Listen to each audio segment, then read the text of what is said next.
Shalom, Yasharala. This your brother Dawud Daw from GMS Tampa Bay 07, coming at you with this here truth again. First and foremost, I want to give all praise unto Yahweh, Bahashem, Yahushua, Bahashem, Rakah, Kodash. Double honors to the apostles and elders of great millstone on the top of this truth and that rule well. And salutation and much love for you. I can push this truth and sincerity on the four corners of the earth. All right, I'm going to jump into this here quick lesson. I'm going to read the scriptures first, and then I'll kind of break it down or get into what's going on in the news today, because there's quite a bit of stuff that's been going on in the news literally from the middle of last week up until this point in time, all right?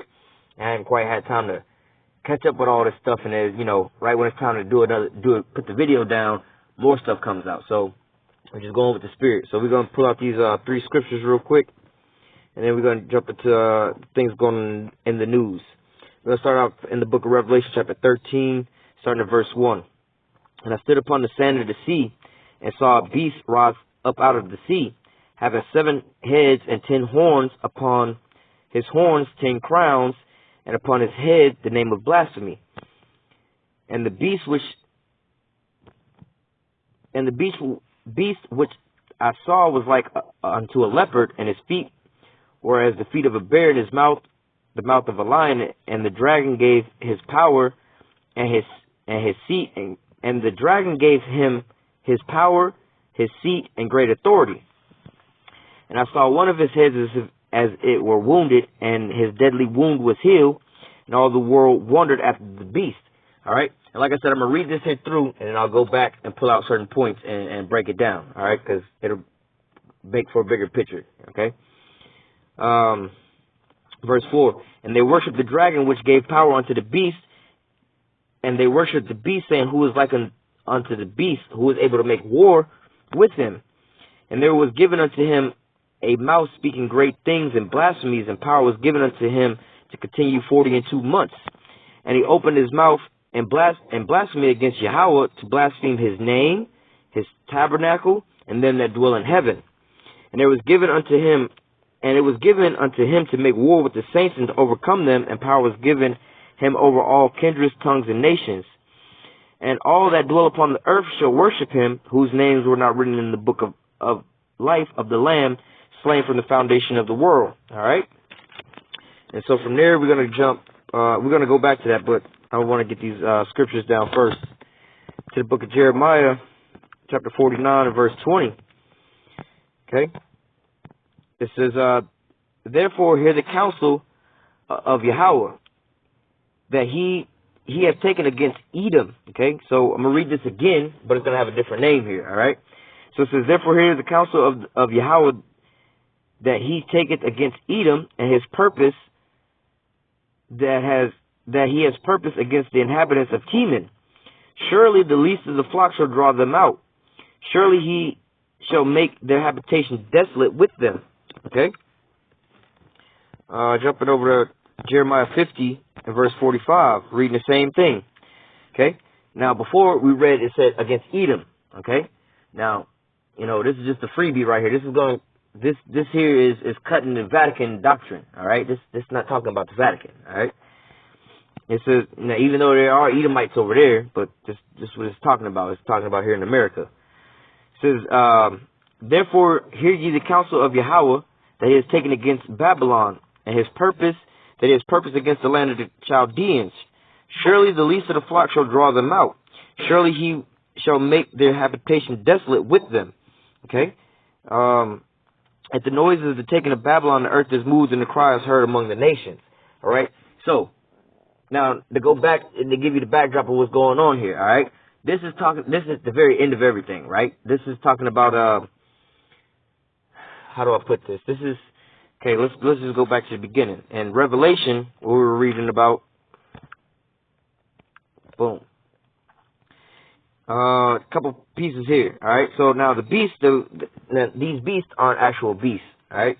The beasts that they're talking about is multiple things. Now, you have, when you go to Revelation 17 and 18, you talk about a horse riding on top of the beast, all right? And also here, I believe, when you read further down, they tell you or I believe it's Revelation 17, where they break down with the how it says that the multiple heads and all this is on his beast, more or less is what it's talking about. All right, the original beast, the one that where it says verse 3, and I saw one of his heads as if it was wounded to death, and his deadly wound was healed, and all the world wondered after the beast. All right, before this head was wounded, okay, the beast that it was talking about was basically the Roman Empire. All right, now the Roman Empire, all right, had its so-called fall. That was when the head was wounded unto death. Right, you thought that basically the Roman Empire was going down in history, and that was it. It was over with. All right. But now you see the reemergence of that, all right, or what they call the, after the Dark Ages, what was called the Renaissance. Basically, the rebirth. The rebirth of what? This was that damn empire coming back, all right? They were slowly but surely building it back up. And now you into basically the same damn thing here, all right? Instead of the Roman Empire, you basically have the American Empire, the Anglo-American Empire. But nevertheless, that's what this is talking about, all right? Now, the multiple different heads and all this is talking about, and all of that is basically other Edomite nations, the ones that's in conglomeration with them. And when you read in Revelation 17 and 18, talking about that beast that the whore is riding on, it's talking about NATO, all right? So, long story short, to give you the bigger picture, this is talking about Esau and his allies, all right? Esau and all his so-called allies, right? Now, we're bringing in, tying this in with the so-called Israelis, the Amalekites, all right? So, and speaking on them, it says, boom. Now, here's some of the characteristics of them. It says, the dragon gave him his power and his seat and great authority. So, these people have great authority, all right? Great power, all right? This conglomeration of these people, all right? Now, when you look at this in a so-called carnal sense, right? When you're looking at these nations and how things go down, right? Iran can't have a nuclear program in the Middle East where they're surrounded by the majority of their people who they ain't really starting no wars with nobody over there, all right?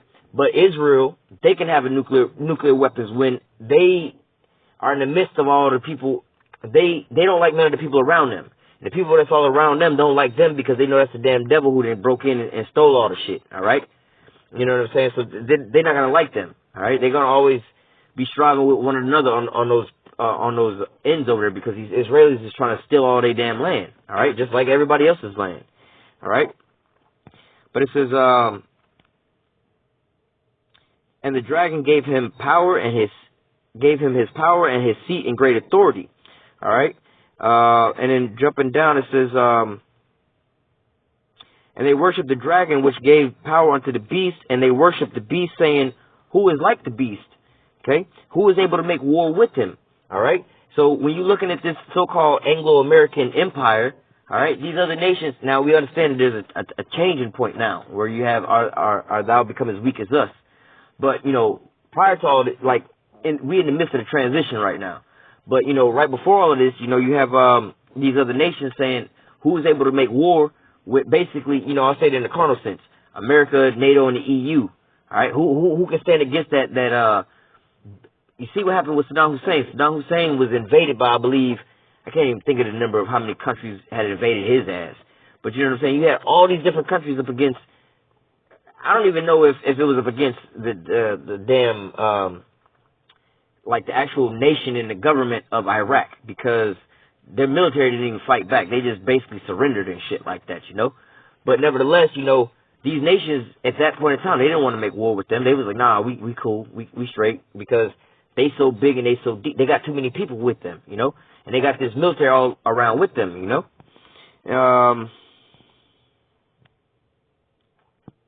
And there was given unto him a mouth speaking great things and blasphemies. Yeah, again, this is a conglomeration of all these people. It's all the same people. But, however, we briefly touched on the Amalekites, all right? The so-called Jewish people, the Israelis, all right? They hand in hand with the Americans, but also speaking great blasphemies. And there was given unto him a mouth speaking great things and blasphemies, all right? Verse 6, and he opened his mouth and blasphemy against Yahweh, to blaspheme his name. Okay? Bashem. They call him, or Hashem. That's how they say his name over there, Hashem. They blaspheme his name. They just call him the name. That's what Hashem means. Alright? And then also, his tabernacle. Yeah. So they talking about, we the righteous people of this land. This is our land, for one. Not only that, we trying to institute the temple. Also, not only that, they trying to be in our stead. They the ones calling themselves us. All right. And so talking about the Most High's tabernacle, he dwell within us first and foremost. But yet they the ones taking on our identity, saying they us. All right. And them that dwell in heaven.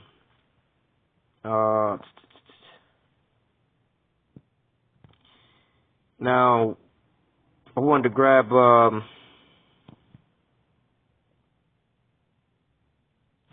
now going back over to the least of them that shall draw them out. All right, speaking about these Israelis. All right, now when you go into the news and you're watching the things that was going on in the news, like I said, there's a lot of different things going on in the news right now. All right, and some of these things on face value don't really have anything to do with the other things, but they all do have something to do with the other things. All right, so from last week going into this week, and the week before that, all right, we'll just speak about Israel, all right. So going back to the chemical attack, all right, you had Israel attacking over in Syria, all right. Then you had the so-called chemical attack. Then after that, you had America with their airstrikes, followed by that for, I'm not gonna say the next 3 days, but I believe it was 3 or 4 times. After that, Israel came back over there. No, it was more than that, about 4 or 5 times. Israel came back over there pounding down in Syria again, more bombing in Syria, all right? America was like, no, it wasn't us. And one time it was like, well, we don't know who did that. Nobody was taking credit for it, But we all know it was Israel. Israel just over there just indiscriminately bombing targets in Syria, Oh, well, Iran is over there moving stuff over here, blah, blah, blah. They threaten our security. We can't let them get this close to us. So we have the right to defend ourselves. They always claim they got the right to defend themselves when ain't nobody really attacking their ass. But how much more? How come Saddam Hussein didn't have the right to defend himself? All right, if I'm not mistaken, I'm more than sure that they had something going on. It was like, yo, dog, if you try to defend yourself against it, it's gonna make it worse. We're gonna come over here and fuck all this shit up, and that's the only, you can't do nothing about it. Same with Muammar Gaddafi. Them. You wonder how they was just able to go in there, and the military didn't even take off with nothing. They wasn't allowed to do no stuff like that. All right, and also they always say that Israel has the right to defend themselves, but yet Israel's the only one that's over there bombing them people, all right? And they indiscriminately just bombing over here in Syria because of the so-called Iran, all right? But can't nobody go over there and blow them up. Like, you know what? This one country over here has got all these other Arab countries stirred up. Don't they got the right to defend themselves? The one nuclear power person in that whole area is threatening us, all right? And they not just threatening us, they actually bombing us day in and day out. They don't have the right to defend themselves. They don't have the right to put up their missile defense systems over there. They over there shooting down. Man, Israel over there just bombing all kind of crazy shit. Then they had a news article saying that, look, man, we got these snipers up. And if anybody come up close to our fence or our border, we got the right to put them to death, basically. Man, woman, or child, no matter how old or how young they are, because these little young kids can come over here and they can cut a hole open for the fence and allow, soldiers to come through. So we got to kill the little kids too, So, Israel is these are the things that's drawing all these people out, Like, damn, the whole world is seeing these atrocities and stuff like that, It's like this.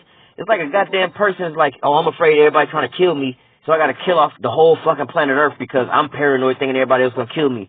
I'm like, bruh, I'm more worried about paying my motherfucking light bill right now than worried about killing your ass. I got shit to do today. I'm not worried about that shit, bruh. I got real life shit to take care of. I got to feed myself and my family, pay these light bills, and so on and so on. I'm not worried about you, but you and your paranoid ass got everybody killing up everybody else so you can feel safe. Maybe if you wasn't doing all that crooked shit you was doing and being a damn devil, you wouldn't have to be looking over your shoulder all the damn time. All right? But not only with that, and they pushing this propaganda on them. Oh, now, Iran is because, Esau want to get into Iran. Now Iran is a hotbed for harboring terrorists. Now Iran, what is it, 17 years later, after the fact that we thought that,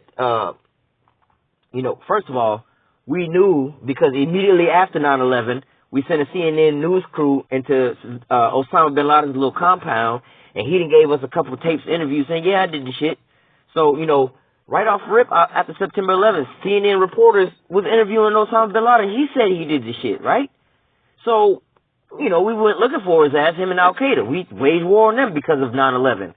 Then we went in Iraq because they had weapons of mass destruction, and we blew them up. And Afghanistan, we blew them up too. All right? All over 9/11. All right?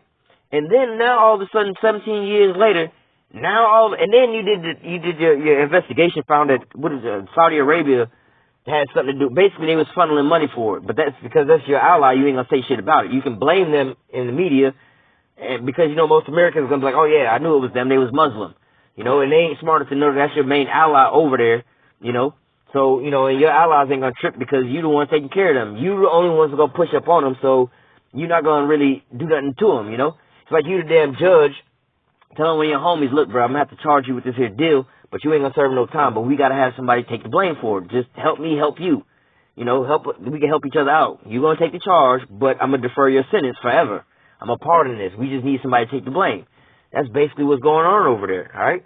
But nevertheless, 17 years later, they want to all of a sudden say now, oh, Iran has something to do with it, And now we're going to, you didn't charge Saddam Hussein. You didn't, put no charges on him, make him pay for nothing like with money. You didn't make Afghanistan pay with money. You didn't make Pakistan pay with money when they found Osama bin Laden over in Pakistan. Okay? You didn't make Osama bin Laden pay no money.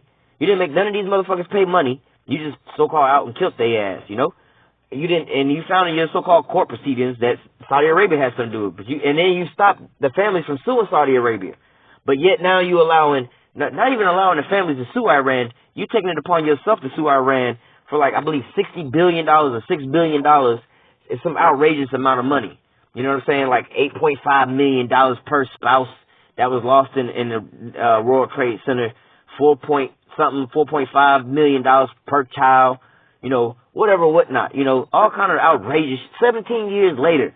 Oh yeah. We know they had something to do. But I thought that your investigation was over with. How all of a sudden you got this shit now?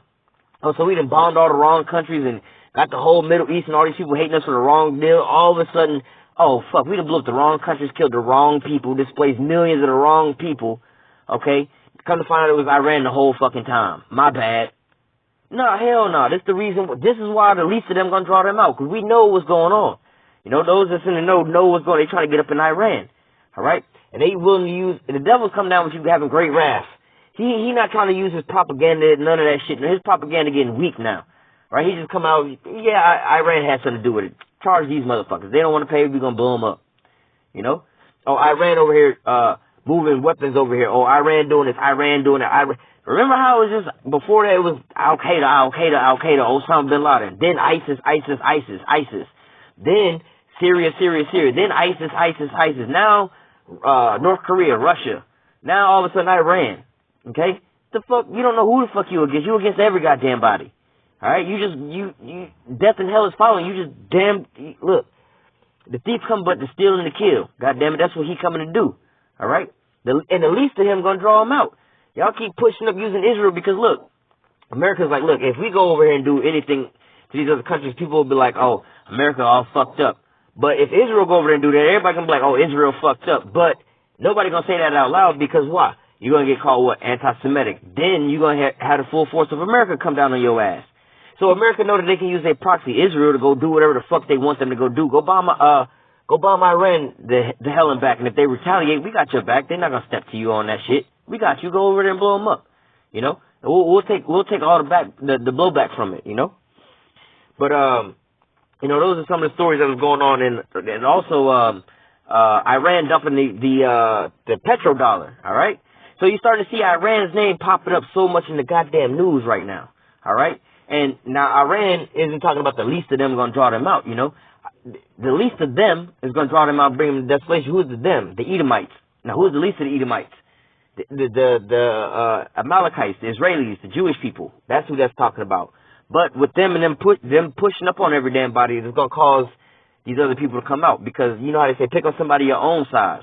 You got America dealing with like Russia and them right now, all right? Dealing with the big boy on the block. The big boy dealing with the other big boy. But they're using their little brother to go around with them little sneak hits, all right? And if anybody push up on their little brother, that's going to cause America to retaliate, all right? Bringing us further into World War III. Well, It's already inevitable. But these are the things that you need to be watching for. When you start, now you hear more and more Iran in the news. It's letting you know that you're getting closer and closer to the very end. Iran is the last state or last country they had planned on going in. That's how you know that Syria is about done. They're about ready to move into the next location, all right? And once they get that in, their plan is once they get Iran in, they'll be able to wage war against Russia and China, because they'll have the majority of the globe under their control, and they'll have way more places to launch, reload, and have ammunition and all that to just push up on Russia and China. This is what Esau has in his mind. But nevertheless, these are the things that you see happening. You see these things start unfolding. The least of them is starting to draw them out by what? All this propaganda. Talking about putting this, first of all, the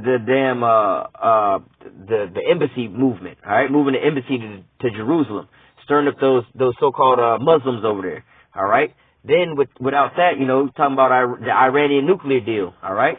Now the Iranian nuclear deal, if Trump don't go into that, it's going to so-called piss off Israel. Israel going to feel like, oh, we about to get bombed, we got to defend ourselves. Then they're going to start even pushing further up on Iran. They talking about we can't allow them to get any of this equipment over there further they shit, so we're going to blow up all their shit that they got going. And it comes a certain point in time when you get tired of a bully pushing up on you to where you strike back, But the way they're going to play this, sob story. You see Iran or whoever is pushing up on Israel, they got to defend themselves. We got to wage a whole other war because they blowing them up. But how many times has it been in the last, let's say, 30 days that Israel has been bombed? How do I want to say this? Israel has bombed like property of Iran. How many times in the last 30 days has Israel been bombing some of the property of Iran? All right, not necessarily in Iran. They've been bombing in Syria, but they've been bombing shit that belong to them. All right, just because you hit my car or you vandalized my car at the grocery store parking lot and not at my house don't mean I ain't mad. It's still my fucking car, no matter where it was at. It ain't had to be in my driveway for you to tear it up, for me to be mad about it. I got my stuff over there and you tore my stuff up over there. I'm still mad about it. But, these are some of the things that we need to be watching out for. You see all this in the news. And not only that, dealing with these terrorists and that fight that they're going with over in Iran, because Iran is the end-all be-all, They got a lot of these distractions going on and these smoke and mirrors going up like the so-called terrorists. These are smoke and mirrors, How do you think that America got so far into blowing up all of Syria and moving into Iran and taking Iraq and all of that extra stuff? None of that shit would have been possible if it wasn't for so-called terrorists. And terrorists wouldn't even be believable if it wasn't nothing for so-called 9/11. Okay? And who the fuck was behind all of that? The CIA and Mossad. Okay? America and Israel. All right? So you see all these things, they don't necessarily got nothing to do with each other, but they got something to do with each other. All right? Iran with they petrodollar ain't got shit to do with 9/11, but it does. All right, America wanted to go push up into these nations to take all that, but they needed pretext. They needed problem, action, solution. That's the way they get down to Hegelian dialectic. But nevertheless, Lord willing to say the lesson was edifying. Something to keep your eyes open in the news when you start seeing these here stories. You can filter it out with these couple scriptures here. All right. They're going to come in a conglomeration. They're going to be this massive beast moving as one big unit with one agenda. They got one mind. They're giving their power over to the beast, basically. They're moving as one whole unit, and also the least of them going to draw them out, It's not going to necessarily be America spearheading the whole front on the forefront of creating all these calamities, because really on the forefront, America's not creating none of these calamities. They push off their little proxy over there. And then they go in and they, like they say, we didn't start it, but we're going to finish it. All right. So, America, like, again, the chemical attack, America didn't so-called start that. They sent in their so-called proxies over there to create a so-called fake-ass chemical attack. Okay. They created the problem. Okay. Seen the world's reaction. And then they went over there and bombed as a solution. All right. But America stepped in as the last result, So these are the things to be watching, and filter this through the scriptures so you can see what's going on behind all this, and not to just believe the face value of the news. Oh, Iran is harboring terrorists. They training terrorists. They trying to blow up Israel. They trying to do this. They trying to do that. These people are just crazy. They want to kill Americans. That's not, no. If you want to be gung-ho and believe all that, what about the goddamn police? Aren't they killing Americans? You're talking about somebody who want to kill Americans versus somebody who's actively killing Americans. All right? But you can't talk about that because that's a microaggression. This is how they putting it out on the so-called alternative media now. Oh, you worried about these microaggressions. Nah, motherfucker. These microaggressions add up to the bigger picture, man. It's all just the devil oppressing everybody, man. It's just him and his bullshit keep going on and on and on, you know? And now you at the time where you're starting to hear Israel just coming out, talking all kind of bullshit right now, you know? They don't give a fuck what's going on. Like look, Russia, y'all can get it too. Little old Israel pushing up on Russia? Nah. You know, they talking about something, hey, if y'all move them S-300s over into Syria, we're going to take them shits out too, because we have the right to defend ourselves. Like, wait a minute. Defend yourself against a missile defense system? That shit only work when you fire something off, the shit go out and shoot down the shit coming in. It's not an offensive thing. You motherfuckers got the offensive weapons. They got defensive weapons. They only over there defending themselves. They not going on pushing off nobody else. Syria ain't invading no other country. However, all these other countries is invading Syria. Syria's not bombing no other country. All these other countries is bombing inside of Syria. All right? So, how is it that Israel got the right to defend themselves, but Syria can't defend itself? What kind of hypocrisy, what kind of blasphemy is this shit, you know? It's like what the scriptures is speaking about. The goddamn devil, man. You know? The Lord willing that, you know, like I said, Lord willing this lesson was edifying. Keep your eyes open and you know, filter these things and watch these prophecies to come to pass, you know? And watch and be able to discern these things, you know? See where we at and what we're coming into, because these are these little time clocks that are going off so you can be able to see what time it is, you know? And, you know, you'll be able to discern what's going on. You ain't going to get caught like a thief in the night. You're going to have your oil prepared, you know? You ain't got to go out the last minute, you know, and try to buy some oil when it's like the hurricanes. When the hurricanes come, you don't want to wait until the damn storm and the trees is blowing to go look for water and gas. You go to the store, the shelves is already empty, all right? You better go get you some water when it's still sunny outside, it's still hot outside, and there ain't a rain cloud in sight, when they just telling you, hey, hurricane will be here in about 8 days. That's when you want to go stock up on all your water. Because you want to wait till the last minute, you ain't going to find shit. You're going to be in the store with no water, and you're going to be stranded outside your house when the storm comes, all right? Well, with that, Lord willing, the lesson was edifying. Until next time, I say, Kal Halal Yahweh, Bahashim, Yahweh Shah. Double honors to the apostles and elders, a great millstone that taught me this truth and that rule well. And salutation and much love for you. I can push this truth and sincerity in the four corners of the earth. Stay strong. Shalom.